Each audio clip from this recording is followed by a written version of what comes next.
അസ്സലാമു അലൈക്കും. ചോദിക്കൂ. ഹലോ, കേൾക്കുന്നുണ്ട്, ചോദിക്കാം. ഞാൻ നൗഷാദ് അലി ആ എടവണ്ണപ്പാറയാണ്.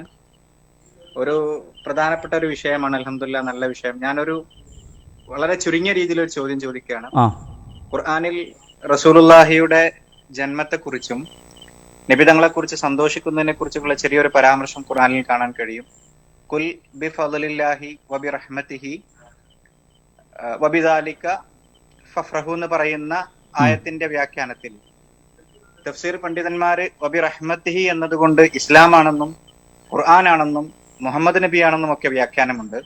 ഞാൻ 2 മിനിറ്റേ ചോദിക്കുന്നുള്ളൂ. വളരെ പ്രധാനപ്പെട്ട ഒരു ഡൗട്ട് ക്ലിയർ ചെയ്യാൻ വേണ്ടിയിട്ടാണ്. ആയിക്കോട്ടെ. അപ്പോ ഈ റസൂലുള്ളാഹിയുടെ ജന്മദിനത്തിൽ എന്നതിന് ആ ആയത്തിൽ തെളിവില്ല.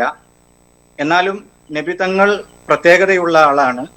നബി തങ്ങളുടെ കാര്യങ്ങളിൽ സന്തോഷം പ്രകടിപ്പിക്കാം എന്നത് നമുക്ക് തെളിവായിട്ട് ഉദ്ധരിക്കാവുന്നതാണ്.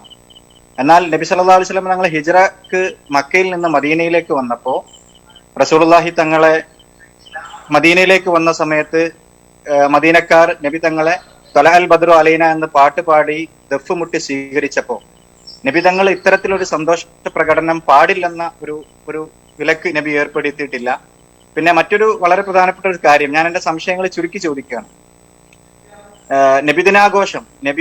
നബിദിനാഘോഷം എന്ന് പറയുന്നതിൽ പലപ്പോഴും തെറ്റിദ്ധരിപ്പിക്കപ്പെടുന്ന ഒന്ന്, റസൂലുള്ളാഹി തങ്ങൾ ഇതേ ദിവസം തന്നെയാണ് മരണപ്പെട്ടത്, അതുകൊണ്ട് റസൂലിന്റെ മരണത്തിൽ സന്തോഷിക്കലാകില്ലേ എന്നുള്ളൊരു പരാമർശം നേരത്തെ ഒരു പ്രസംഗത്തിൽ, ഉദ്ഘാടന പ്രസംഗത്തിൽ എനിക്ക് കണ്ടു.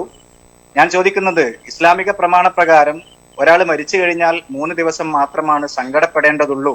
അതിനപ്പുറത്തേക്ക് ഒരാൾ സങ്കടപ്പെടുന്നുണ്ടെങ്കിൽ അത് അനിസ്ലാമികമാണ്. അപ്പൊ നബി തങ്ങളുടെ ജന്മദിനം എന്ന് പറയുന്ന ദിവസത്തിൽ റസൂലുള്ളാഹി തങ്ങളെ ഒരു പ്രത്യേകതയുള്ള മനുഷ്യനെയാണ് അസ്സലാമു അലൈക അയ്യുഹൻ നബിയു എന്ന എന്താണ് നിങ്ങൾ ചോദ്യത്തിലേക്ക് വരൂ. ചോദ്യം, ഇത്തരത്തിൽ എന്താ പറയാ, നബി തങ്ങളുടെ പേരിൽ മൗലൂദ് ചെല്ലുന്നത് അല്ലെങ്കിൽ നബി തങ്ങളുടെ മദ്ഹ് ചെല്ലുന്നത്, നബിദിന ആഘോഷം എന്നത് ഖുർആനിൽ തെളിവില്ലെങ്കിലും ഇത്തരത്തിൽ ഇസ്ലാമിലെ ബിദ്അത്തുൻ ഹസന എന്ന് പറയുന്ന ഒരു പ്രയോഗത്തിലൂടെ, പിന്നെ നേരത്തെ പറഞ്ഞ പോലെ സ്വഹാബികൾ നബിദിന ആഘോഷത്തിൽ ഒക്കെ ശരിയാണ്. എന്നാൽ ഇമാം സുയൂത്തിയുടെ ഹാവിയിൽ വളരെ വ്യക്തമായിട്ട് പറയുന്ന കാര്യം, അദ്ദേഹത്തിന്റെ ഖണ്ഡനം ചെയ്തുകൊണ്ട് ഇമാം സുയൂത്തി ഹാവിയിൽ പറയുന്ന വളരെ മനോഹരമായിട്ട് അദ്ദേഹം കൺക്ലൂഡ് ചെയ്യുന്നത്, നബിദിനം നബിയെ പ്രത്യേകമായി ആദരിക്കേണ്ടതാണ്, നബി സല്ലല്ലാഹു അലൈഹി വസല്ലം തങ്ങളുടെ മദ്ഹ് പറയേണ്ടതാണെന്ന് സുയൂത്തി ഇമാം പറയുന്നിടത്ത് ഫാക്കിഹാനി എന്ന് പറയുന്ന ചോദ്യം എന്താണ് ഉദ്ദേശിക്കുന്നത് ഒരു പോയിന്റിൽ നിന്നുകൊണ്ട് ചോദിക്കൂ. കുറെ കാര്യങ്ങൾ വിശദീകരിക്കുന്നതിന് പകരം ഒരൊറ്റ പോയിന്റിലേക്ക് ചുരുക്കും നിങ്ങളുടെ ചോദ്യത്തെ. നിങ്ങൾ എന്താണ് അറിയാൻ ആഗ്രഹിക്കുന്നത്? വളരെ ചുരുക്കിയ ചോദ്യം ഇതാണ്. നബി സല്ലല്ലാഹു അലൈഹി വസല്ലം തങ്ങളെ എന്താ പറയാ സ്നേഹിക്കുന്നത്, അവരുടെ പേരിൽ മൗലൂദ് ചെല്ലുന്നത്, അവരുടെ മദ്ഹുകൾ പാടുന്നതും പറയുന്നതും ഇസ്ലാമികമാണെന്ന് സുയൂത്തി ഇമാം അടക്കമുള്ള ഇബ്നു ഹജർ അൽ അസ്കലാനി അടക്കമുള്ള മഹാന്മാർ ഹാവി പോലുള്ള കിതാബുകളിലും ചർച്ച ചെയ്തിട്ടുണ്ട്.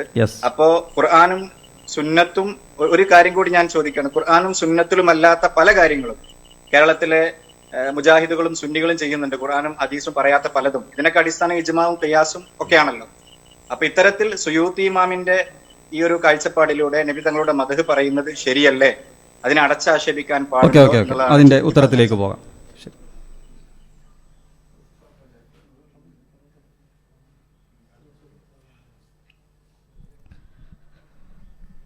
അസ്സലാമു അലൈക്കും വറഹ്മത്തുള്ളാഹി. ചോദ്യകർത്താവ് ഒരു 3-4 കാര്യങ്ങൾ ഉൾക്കൊള്ളിച്ചുകൊണ്ടാണ് പരമാവധി ചുരുക്കി അദ്ദേഹം ചോദിച്ചിരിക്കുന്നത്. ഇൻഷാ അല്ലാഹ് ഉള്ള അറിവനുസരിച്ച് പറയാൻ ശ്രമിക്കാം.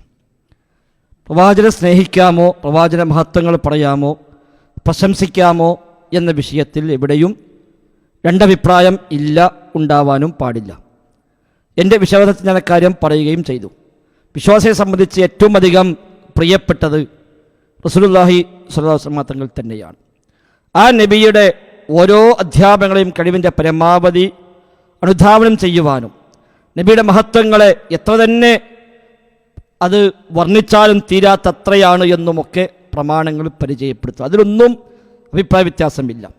എന്തിനേറെ അഹ്ലുസുന്നയുടെ പ്രഗത്ഭനായ പണ്ഡിതൻ ശൈഖുൽ ഇസ്ലാം ഇബ്നു തൈമിയ്യ റഹിമഹുല്ലാ, അദ്ദേഹത്തിൻ്റെ ഗ്രന്ഥമാണ് അസ്വാരിമുൽ മസ്ലൂൽ അലാ ഷാത്തിമിർ റസൂൽ എന്നാണ് കിതാബിൻ്റെ പേര് തന്നെ.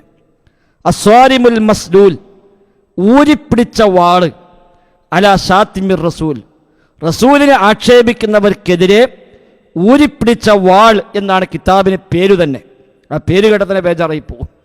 അത്രയേറെ നബിയെ ആക്ഷേപിക്കാൻ ഒരാളെയും സമ്മതിക്കില്ല.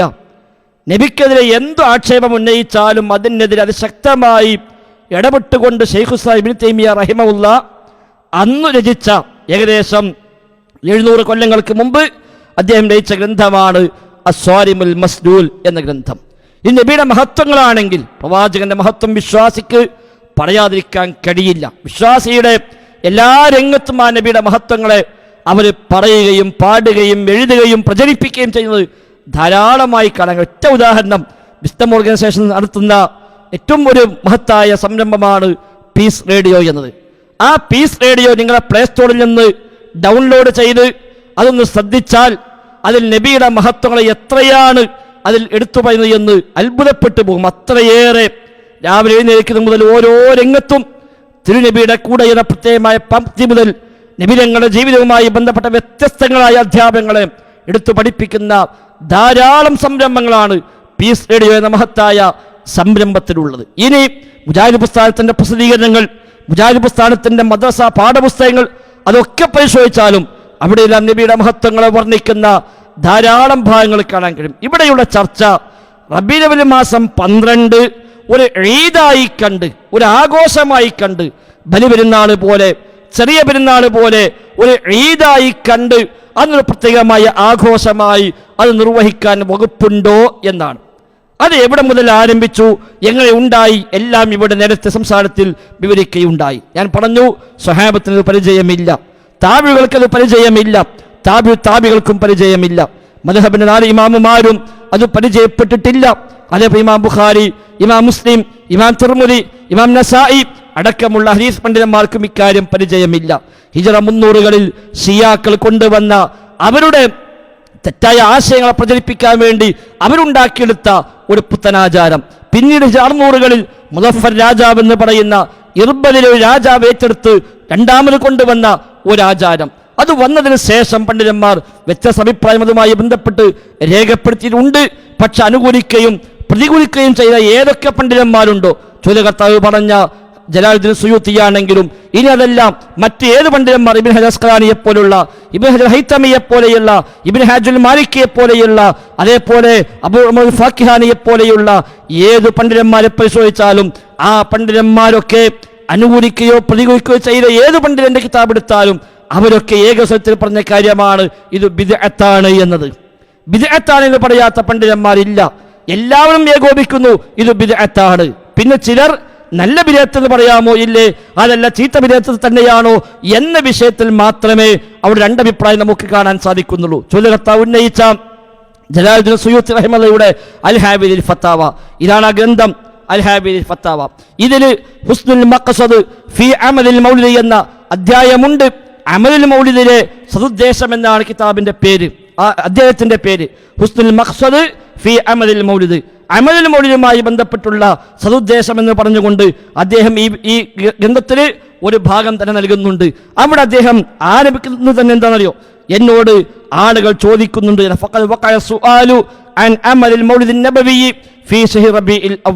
റബീഉൽ അവ്വൽ മാസത്തിലെ നബിയുടെ ജന്മദിനം എന്ന അമലിനെ കുറിച്ച് ചോദ്യമുണ്ടെന്ന. ഈദല്ല, ഈദിനെ കുറിച്ചല്ല ചോദ്യം, ആഘോഷമല്ല ചോദ്യം. ഈ ഒരു അമൽ, ഈ പ്രവർത്തനം ചെയ്താൽ അതിന്റെ വിധി എന്താണ് എന്ന ചോദ്യമുണ്ട്. ശറഇൽ അതിന്റെ ഹുക്കം എന്താണ്, അത് മഹ്മൂദാണോ മദ്മൂമാണോ, ആക്ഷേപിക്കപ്പെടാവുന്ന കാര്യമാണോ പ്രശംസിക്കപ്പെടാവുന്ന കാര്യമാണോ എന്ന് ചോദിക്കുന്നു. ഇത് ചെയ്യുന്ന ആൾക്ക് കൂലി കിട്ടുമോ ഇല്ലേ എന്നൊക്കെ ചോദ്യം വരുന്നു എന്ന് പറഞ്ഞുകൊണ്ട് വൽ ജവാബു, അതിന്റെ മറുപടി ഇന്ദി അന്ന അസ്ല അമലിൽ മൗലിദി, എന്റെ അഭിപ്രായത്തിൽ മൗലിദ് എന്ന് പറഞ്ഞാൽ, അദ്ദേഹം മൗലിദിന് ഒരു വ്യാഖ്യാനം കൊടുക്കുകയാണ്. ഏതെങ്കിലും മൗലിദിനെ പറ്റിയല്ല പറഞ്ഞത്, ഇന്ന് നാട്ടിൽ നടക്കുന്ന മൗലിദ് ആഘോഷത്തെ പറ്റിയല്ല പറഞ്ഞത്, ഈദ് മീലാദ് നബിയെ കുറിച്ചല്ല പറഞ്ഞത്. നേരെ മറിച്ച് എന്റെ വീക്ഷണത്തിൽ മൗലിദ് എന്ന് പറഞ്ഞാൽ ജനങ്ങൾ ഒരുമിച്ച് കൂടുന്നു, എന്നിട്ട് ഖുർആനിൽ വല്ലതും പാരായണം ചെയ്യുന്നു, ഹദീസുകൾ പറയുന്നു, എന്നിട്ട് ഭക്ഷണം കഴിച്ചു പിരിയുന്നു, മറ്റൊന്നുമില്ല. മിൻ ഗൈരി സിയാദത്തിൻ അലാ ദാലിക, അദ്ദേഹം പ്രത്യേകം കൊടുത്തു, മിൻ ഗൈരി സിയാദത്തിൻ അലാ ദാലിക, ഇതിനേക്കാൾ മറ്റൊന്നും വർദ്ധിപ്പിക്കുന്നില്ലെങ്കിൽ ഹുവ മിനൽ ബിദ്അഇൽ ഹസന അല്ലതി യുസാബു അലൈഹാ സാഹിബുഹാ, അത് കൂലി കിട്ടുന്ന കാര്യമാണ്. എന്തുകൊണ്ട്, എന്തിനാ കൂലി? ലിമാ ഫീഹി മിൻ തഅലീമി ഖദ്രിൻ നബി സല്ലല്ലാഹു അലൈഹി വസല്ലം. നബിയുടെ മഹത്വത്തെ മഹത്വപ്പെടുത്തുക എന്ന കാര്യമുള്ളതിനാൽ അതിന് കൂലി കിട്ടും. അപ്പൊ പറഞ്ഞവർ പോലും അത്രയേ പറഞ്ഞിട്ടുള്ളൂ. അനുകൂലിച്ച പണ്ഡിതന്മാർ പോലും പറഞ്ഞത് മിനൽ ബിദ്അഇൽ ഹസന, നല്ല ബിദ്അത്താണ് എന്ന, നല്ല ബിദ്അത്താണെന്നാണ് പറഞ്ഞത്. അല്ലാതെ സ്വഹാബികൾക്ക് പരിചയമുണ്ട് എന്നല്ല പറഞ്ഞത്, ആദ്യകാല തലമുറകൾ പഠിപ്പിച്ചു എന്നല്ല പറഞ്ഞത്. നല്ല ബിദ്അത്താണ്. എങ്ങനെയാണെങ്കിൽ അന്ന് 4 ആൾ കൂടിയിരുന്ന് 2 ആയത്തോതി 2 ഹദീസും പറഞ്ഞു, ഭക്ഷണം കഴിച്ച് പിരിഞ്ഞു, വേറൊന്നുമില്ല, എന്നാൽ പോലും ബിദ്അത്താണ് എന്ന. അങ്ങനെ ചെയ്താൽ പോലും ബിദ്അത്താണ്. എന്നാൽ ഇന്ന് കാണുന്ന രൂപത്തിൽ ഇത് ഈദാക്കി മാറ്റി, ഒരു ആഘോഷമാക്കി മാറ്റി, അത് ചെയ്യാത്തവൻ പിഴച്ചവനായി പുത്തൻവാദിയായി മുദ്ര കുത്തിക്കൊണ്ടുവരുന്ന രൂപത്തിലുള്ള ശിർക്കും ഖുറാഫാത്തും ഉൾക്കൊള്ളുന്ന ഈ പദ്യങ്ങൾ തീർക്കുന്ന ഈ ആഘോഷത്തെയാണോ അവർ പറഞ്ഞത്? ഒരിക്കലുമല്ല. അപ്പൊ അനുകൂലിച്ച പണ്ഡിതന്മാർ തന്നെ അത്രയേ പറഞ്ഞുള്ളൂ. എന്നാൽ എതിർത്തവർ ശക്തമായ ഭാഷയിൽ അതേക്കുറിച്ച് എതിർക്കുകയും ചെയ്തു. ഉദാഹരണമായി അബൂ അംറുൽ ഫാക്കിഹാനി റഹിമഹുല്ലാ, അദ്ദേഹത്തിന് അൽ മൗലിദു ഫിൽ കലാമി അലാ അമലിൽ മൗലിദ് എന്ന ഗ്രന്ഥം, അൽ മൗലിദു ഫിൽ കലാമി അലാ അമലിൽ മൗലിദ് എന്ന ഗ്രന്ഥത്തിൽ അദ്ദേഹം പറയുന്ന വിഷയം തന്നെ പറയുന്നത്, എന്നോട് ചോദ്യം വന്നുകൊണ്ടിരിക്കുക, ഫഇന്നഹു ഖദ് തകററ സുആലു ജമാഅത്തിൻ മിനൽ മുബാറകീൻ, അനുഗ്രഹീതരായ ഒരുപാട് ആളുകൾ എന്നോട് ആവർത്തിച്ച് ചോദിക്കുന്നുണ്ട്, ഈ മൗലിദ് എന്ന ഈ ഒരു അമലിനെ കുറിച്ച് ചോദ്യമുണ്ട്. അല്ലദീ യഅമലുഹു ബഅദുൻ നാസി ഫീ റബീഇൽ അവ്വൽ വയുസമ്മൂനഹു അൽ മൗലിദ, മൗലിദ് എന്ന് പേരിട്ടുകൊണ്ട് ചില ആളുകൾ ചെയ്യുന്ന ഈ ആചാരത്തെപ്പറ്റി, ഈ അമലിനെ കുറിച്ച് എന്നോട് ചോദ്യമുണ്ട്. അവർക്ക് വിശദമായ മറുപടിയാണ് ആവശ്യം, അതുകൊണ്ട് ഞാൻ പറയുന്നു എന്ന് പറഞ്ഞ് അദ്ദേഹം പറഞ്ഞ വാക്കെന്താ? ഖുൽതു ബില്ലാഹി തൗഫീഖ് എന്ന് പറഞ്ഞ് ഹംദും സ്വലാത്തും ചൊല്ലി അദ്ദേഹം പറഞ്ഞു, ലാ അഅലമു ലിഹാദൽ മൗലിദി അസ്ലൻ ഫീ കിതാബിൻ വലാ സുന്ന, ലാ അഅലമു, എനിക്കറിയില്ല, ലിഹാദൽ മൗലിദി, ഈ മൗലിദിന് അസ്ലൻ ഫീ കിതാബിൻ വലാ സുന്ന, അല്ലാഹുവിന്റെ കിതാബിലോ നബിയുടെ സുന്നത്തിലോ ഒരു അടിസ്ഥാനമുള്ളതായി എനിക്കറിയില്ല. വലാ യുൻഖലു അമലുഹു അൻ അഹദ് മിൻ ഉലമാഇൽ ഉമ്മ, ഈ ഉമ്മത്തിലെ ആലിമീങ്ങളിൽപ്പെട്ട ഒരു ആലിമിൽ നിന്ന് പോലും ഇത് ഉദ്ധരിക്കപ്പെടുന്നുമില്ല. അല്ലദീന ഹുമുൽ ഖുദ്വതു ഫിദ്ദീൻ അൽ മുതമസ്സികൂന ബിആസാരിൽ മുതഖദ്ദിമീൻ, മുൻഗാമികളുടെ കാൽപ്പാടുകളെ അപ്പടി പിൻപറ്റുന്ന മാതൃകായോഗ്യരായ ഒരു പണ്ഡിതനിൽ നിന്നും ഇത് ഉദ്ധരിക്കപ്പെടുന്നില്ല. ബൽ ഹുവ ബിദ്അത്തുൻ, ഇത് ബിദ്അത്താകുന്നു, ഇത് ബിദ്അത്താകുന്നു. അഹ്ദസഹൽ ബത്വാലൂന വശഹവതു നഫ്സിൻ യഅ്തനാ ബിഹൽ അക്കാലൂൻ, ഇത് ചില ഭോഷന്മാരാണ് ഉണ്ടാക്കി കൊണ്ടുവന്നത്, ദേഹേച്ഛക്കാരാണ് നിലനിർത്താൻ വേണ്ടി ശ്രമിക്കുകയും ഇതിന് പിന്നാലെ കൂടുകയും ചെയ്യുന്ന ശാപ്പാട്ട് വീരന്മാരുമാണ് എന്ന് പറഞ്ഞുകൊണ്ട് ഇത് ബിദ്അത്താണ് അദ്ദേഹം കൃത്യമായി അദ്ദേഹം സ്ഥാപിക്കുന്നു. ഇങ്ങനെ അന്നത്തെ പണ്ഡിതന്മാരിൽ ഒരു വിഭാഗം ആൾ അനുകൂലിച്ചു, ചില പണ്ഡിതന്മാർ എതിർത്തു. പക്ഷെ എതിർത്തവരും അനുകൂലിച്ചവരും ഒരേപോലെ പറയുന്ന കാര്യമാണ്, ഇത് ബിദ്അത്താണ്, ആദ്യകാലത്തില്ലാത്തതാണ്, ആദ്യ തലമുറയിൽ പരിചയമില്ലാത്തതാണ് എന്ന് അവരൊക്കെ പറയുന്നു. അവരാരും പറഞ്ഞില്ല. സൂറത്ത് യൂനുസിൽ ആയത്തുണ്ടല്ലോ, വബിദാലിക ഫൽയഫ്റഹു എന്ന ആയത്ത്, ആ ആയത്ത് കൊണ്ട് ഇത് സുന്നത്താണ് എന്നും ആ ആയത്ത് പ്രകാരം സ്വഹാബിമാരൊക്കെ ഇത് പ്രാവർത്തികമാക്കിയെന്നും ഒരാൾ പോലും പറഞ്ഞിട്ടില്ല. പിന്നെ ഈ അടുത്ത കാലത്താണ് ഈ ഒരു ആയത്ത് തെളിവായി കൊണ്ടുവരുന്ന പ്രവണത നമ്മൾ കണ്ടുപോരുന്നത് ഈ അടുത്ത കാലത്താണ്. ഈ ആയത്താണ് തെളിവ് എന്ന് പറഞ്ഞുകൊണ്ട് ആദ്യകാലത്ത് അനുകൂലിച്ചവർ പോലും ഈ ഒരു ആയത്തിന് തെളിവായി പറഞ്ഞിട്ടില്ല. അന്ന് അംഗീകരിച്ച, അന്ന് അനുകൂലിച്ച ഏതൊക്കെ പണ്ഡിതന്മാരുണ്ടോ ആ പണ്ഡിതന്മാരുടെ കിതാബുകളിൽ എവിടെയുമില്ല ഈ ഒരു ആയത്ത് തെളിവാക്കിയത്. സൂറത്ത് യൂനുസിലെ 58-ാമത്തെ വചനമാണത്. ഖുൽ ബിഫദ്ലില്ലാഹി വബിറഹ്മതിഹി ഫബിദാലിക ഫൽയഫ്റഹു, അല്ലാഹുവിന്റെ ഫള് കൊണ്ട്, അല്ലാഹുവിന്റെ റഹ്മത്ത് കൊണ്ട് അവർ സന്തോഷിക്കട്ടെ എന്നൊരു ആയത്തുണ്ട്. ശരിയാണ്. ഏതാണ് ഫള്, ഏതാ റഹ്മത്ത്? ഖുർആൻ മുഫസ്സിറുകൾ ധാരാളം അഭിപ്രായങ്ങൾ രേഖപ്പെടുത്തിയിട്ടുണ്ട്. ഇസ്ലാമാണെന്ന് പറഞ്ഞവർ, ഹിദായത്താണെന്ന് പറഞ്ഞവർ, തൗഹീദാണെന്ന് പറഞ്ഞവർ, അതേപോലെ ഇൽമാണെന്ന് പറഞ്ഞവർ, ദീനിലേക്ക് നേർമാർഗം ലഭിച്ചുവെന്നതാണ് എന്ന് പറഞ്ഞവർ, നബിയാണെന്ന് പറഞ്ഞവർ മുതൽ അലിയാണെന്ന് പറഞ്ഞവർ വരെ കാണാൻ കഴിയും. ഈ റഹ്മത്തുകളുടെ ഉദ്ദേശം അലിയാണ് എന്ന് പറഞ്ഞവർ പോലും ഉണ്ട് എന്ന് തഫ്സീറുകളിൽ കാണാം. ഏതുമാകട്ടെ, നബി എന്തായാലും റഹ്മത്താണ്, സംശയമില്ല. വമാ അർസൽനാക ഇല്ലാ റഹ്മത്തൽ ലിൽ ആലമീൻ. പക്ഷേ ഈ ആയത്ത് നബിദിനം ആഘോഷിക്കാൻ തെളിവല്ല എന്ന് ചോദ്യകർത്താവ് തന്നെ പറയുന്നു. ശരി, പക്ഷെ നമ്മുടെ നാട്ടിൽ നബിദിനം ആഘോഷിക്കാൻ തെളിവായിക്കൊണ്ടാണ് അത് കൊണ്ടുവരപ്പെടുന്നത്. എന്താണെങ്കിലും കഴിഞ്ഞ ഒരു 10-100 കൊല്ലങ്ങൾക്ക് ഇപ്പുറത്തേക്ക് മാത്രമാണ് ഈ ആയത്തിനെ നബിദിനാഘോഷവുമായി ബന്ധപ്പെടുത്തി നമ്മുടെ നാട്ടിൽ ചില ആളുകൾ തെളിവാക്കി കൊണ്ടുവരാൻ തുടങ്ങിയത് എന്ന് കൂടി കൂട്ടത്തിൽ നമ്മൾ മനസ്സിലാക്കുക. ഏതാണെങ്കിലും അല്ലാഹു തന്ന വലിയ നിഅമത്താണ്, വലിയ റഹ്മത്താണ് റസൂലുള്ളാഹി സ്വല്ലല്ലാഹു അലൈഹി വസല്ലമ. വലിയ റഹ്മത്താണ് വിശുദ്ധ ഖുർആൻ, വലിയ റഹ്മത്താണ് പരിശുദ്ധ ഇസ്ലാം, വലിയ റഹ്മത്താണ്. ആ ഇസ്ലാമിന്റെ ആളുകളാവാൻ നമുക്കെല്ലാം സാധിച്ചു എന്ന് അൽഹംദുലില്ലാഹ്. അതിന് ശുക്ർ ചെയ്യുക, അതിന് ശുക്ർ ചെയ്യുക, അല്ലാഹു തന്ന നിഅമത്തുകൾക്ക് ശുക്ർ ചെയ്യുക. ആ നിൽക്കുന്ന സന്തോഷങ്ങളെല്ലാം ആകാമെന്നല്ലാതെ നബിദിനാഘോഷവുമായി യാതൊരു ബന്ധവും ഇതുമായി ഈ വചനവുമായി ഇല്ല എന്ന് നമുക്ക് മനസ്സിലാക്കാം. ഇനി മാത്രവുമല്ല, അന്ന് പറഞ്ഞ പണ്ഡിതന്മാർ അവരൊക്കെ പ്രത്യേകം എടുത്തു പറഞ്ഞല്ലോ. ഞാൻ വായിച്ചു സുയൂത്തി അൽ-ഹാവി ഫത്താവ, പ്രത്യേകം പറഞ്ഞു മിൻ ഗൈരി സിയാദത്തിൻ അലാ ദാലിക, ഈ പറയപ്പെട്ടതിൽ മറ്റൊന്നും വർദ്ധിപ്പിക്കുന്നില്ലെങ്കിൽ. ഏതാണ് പറയപ്പെട്ടത്? ഒരുമിച്ച് കൂടുന്നു, ആയത്തോതുന്നു, ഹദീസ് പറയുന്നു, ഭക്ഷണം കഴിച്ചു പിരിയുന്നു, മറ്റൊന്നുമില്ല, മറ്റൊന്നുമില്ല എങ്കിലാണ് ബിദ്അത്തുൻ ഹസന. മറ്റു വല്ലതും ഉണ്ടെങ്കിലോ? നല്ല ബിദ്അത്തുമല്ല. ഇന്ന് മറ്റു വല്ലതുമുണ്ടോ? ഇന്ന് മറ്റു വല്ലതേ ഉള്ളൂ, അല്ലാത്തവേ ഉള്ളൂ. ആയത്തും ഹദീസും ഇല്ലെന്ന് തന്നെ പറയാം. അതിനപ്പുറത്തേക്ക് ഒന്ന് ഇത് ഒരു ഇബാദത്താക്കി മാറ്റി, ഇത് ഈദാക്കി മാറ്റി. ഒരു വശം അങ്ങനെ, മറുവശത്തതിന്റെ പേരിൽ ദഫും സ്കൗട്ടും ചവിട്ടും മുട്ടും മുതൽ ഒരുപാട് ഒരുപാട് ഒരുപാട് കാര്യങ്ങളാണ് ഇതിന്റെ പേര് ഇന്ന് നടമാടുന്നത്. വേണമെങ്കിൽ ചില രംഗങ്ങൾ കാണാം നിങ്ങൾക്ക്. നബിദിനം എന്ന പേരിൽ ആചരിക്കപ്പെടുന്നത് എവിടെ വരെ എത്തിയെന്ന് മനസ്സിലാക്കാൻ ചില രംഗങ്ങൾ നിങ്ങളൊന്ന് ശ്രദ്ധിക്കുക.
കണ്ടോ സഹോദരൻ, ഇതിനൊക്കെ സുയൂത്തി ഇമാമിന് ഹാവി വായിക്കാൻ പറ്റും. ഇതിനൊക്കെ ഈ ആഘോഷത്തിനാണോ അൽ ഹാവി ഫതവി തെളിവുള്ളത്?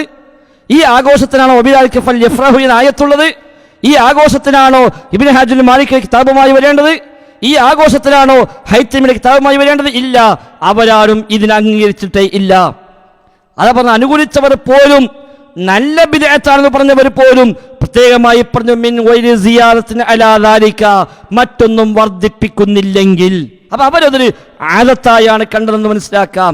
ഒരു ആദത്തായി, ഒരു മതചിഹ്നമായി കണ്ടതല്ല, ഇബാദത്തായി കണ്ടതല്ല. കാരണം എന്താ, മതത്തിലാണെങ്കിൽ പിന്നെ നല്ല ബിദ്അത്ത് എന്ന ഒന്നില്ല, ശരീഅത്തിന്റെ ഭാഗമായി നല്ല ബിദ്അത്ത് എന്ന ഒന്നില്ല. എല്ലാ ബിദ്അത്തും ദലാലത്താണ് മതത്തിലാണെങ്കിൽ. എന്നാൽ ചില ആചാരങ്ങൾ, സമ്പ്രദായങ്ങൾ, അവയിൽ നല്ലതും ചീത്തയും ഉണ്ടാവാം. ആ നിലയ്ക്ക് ബിദ്അത്തിനെ നല്ലതെന്നും ചീത്തയെന്നും വിഭജിച്ചവർ തന്നെ വിഭജിച്ചിട്ടുള്ളൂവെന്നാണല്ലോ ഇബ്നു ഹജർ ഹൈതമി പോലും ഫത്താവുൽ ഹദീസയിൽ രേഖപ്പെടുത്തി വച്ചിരിക്കുന്നത്. അതുകൊണ്ട് തന്നെ ഈ കണ്ട ആഘോഷങ്ങൾക്കൊന്നും ലോകത്തുള്ള ഒരു പണ്ഡിതന്റെയും പിൻബലം ഇല്ല എന്ന കാര്യം തീർച്ചയാണ്. ഓരോ വർഷം കഴിയുമ്പോഴും ഈ ആവേശപൂർവ്വം ഈ അനാചാരത്തെ എങ്ങനെ ഒന്നുകൂടെ ഉഷാറാക്കാൻ പറ്റുമെന്നാണ് ചിന്തിച്ചു കൊണ്ടിരിക്കുന്നത്. ഇപ്രാവശ്യം ഏതാനും ഓൺലൈനിൽ വേണ്ടിവരും ഈ ചാട്ടവും മോട്ടവും ഒക്കെ എന്നൊരു പ്രയാസമേ ഉള്ളൂ. എന്താണെങ്കിലും ഇത് അനാചാരം തന്നെയാണ്, ബിദ്അത്ത് തന്നെയാണ്. ആയത്തുകളുടെയോ ഹദീസുകളുടെയോ പിൻബലമില്ല എന്ന് നമ്മൾ തിരിച്ചറിയുക. അല്ലാഹു അഅലം. അസ്സലാമു അലൈക്കും വറഹ്മത്തുള്ളാഹി.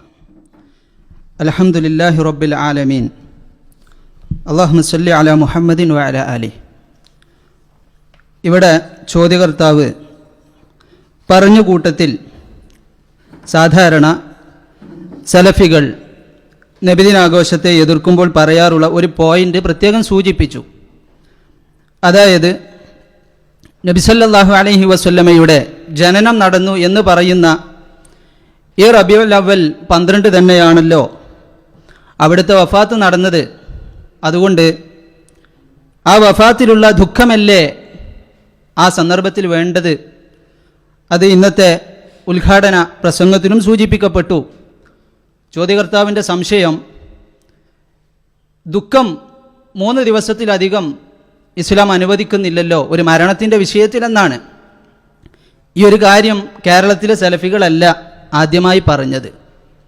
പണ്ഡിതന്മാർ മൗലിദാഘോഷം അല്ലെങ്കിൽ മൗലിദ്, അമലുൽ മൗലിദ് പ്രാവർത്തികമായ അന്ന് മുതൽ എതിർത്തപ്പോൾ സൂചിപ്പിച്ചിട്ടുള്ള ഒരു വസ്തുതയാണ് ഈ പറയുന്നത്. നേരത്തെ ഇവിടെ സൂചിപ്പിക്കപ്പെട്ട അൽ ഇമാം അൽ ഫാക്കിഹാനി റഹിമഹുല്ല, മൗലിദാഘോഷം ബിദ്അത്തുൻ മദ്മൂമത്താണ്, ആക്ഷേപിക്കപ്പെടേണ്ട ബിദ്അത്താണ്, അത് കറാഹത്തോ ഹറാമോ ആണ് എന്ന് പറയാൻ തയ്യാർ ചെയ്ത് തൻ്റെ ഗ്രന്ഥത്തിൽ തന്നെ പറഞ്ഞത്, വഹാദ മഅ അന്ന അശ്ശഹ്റ അല്ലദി ഉലിദ ഫീഹി സല്ലല്ലാഹു അലൈഹി വസല്ലം ഫഹുവ റബീഉൽ അവ്വൽ ഫഹുവ ബിഐനിഹി അശ്ശഹ്റു അല്ലദി തൂഫിയ ഫീഹി സല്ലല്ലാഹു അലൈഹി വസല്ലം ഫലൈസ ലൽ ഫർഹു ഫീഹി ബിഔല മിനൽ ഹുസ്നി ഫീഹി. ഇനി റസൂൽ സല്ലല്ലാഹു അലൈഹി വസല്ലം ജനിച്ചു എന്ന് പറയുന്ന ഈ റബീഉൽ അവ്വൽ ഉണ്ടല്ലോ, അത് തന്നെയല്ലയോ ഹബീബ് സല്ലല്ലാഹു അലൈഹി വസല്ലം ലോകത്തിൽ നിന്ന് വിട പറഞ്ഞ അവിടുത്തെ വഫാത്തിന്റെ മാസം. അതുകൊണ്ട് ആ ദിവസത്തിലുള്ള ദുഃഖത്തിനോളം വരില്ല ആ ദിവസത്തിലുള്ള സന്തോഷം എന്ന് ഈ അസുലറിയുന്ന പണ്ഡിതന്മാർ തന്നെ വിശദീകരിച്ചിട്ടുണ്ട്. ശരിയാണ്, ഒരാൾ മരിച്ചു കഴിഞ്ഞാൽ അദ്ദേഹത്തിൻ്റെ മരണവ്യസനം 3 ദിവസത്തിലധികമായി ഉണ്ടാവാൻ പാടില്ല എന്ന് നബി സല്ലല്ലാഹു അലൈഹി വസല്ലം പഠിപ്പിച്ചിട്ടുണ്ട്. ഒരു ഭർത്താവിൻ്റെ വിഷയത്തിൽ ഭാര്യക്കൊഴികെ ഇദ്ദ കാലം അത്രയും.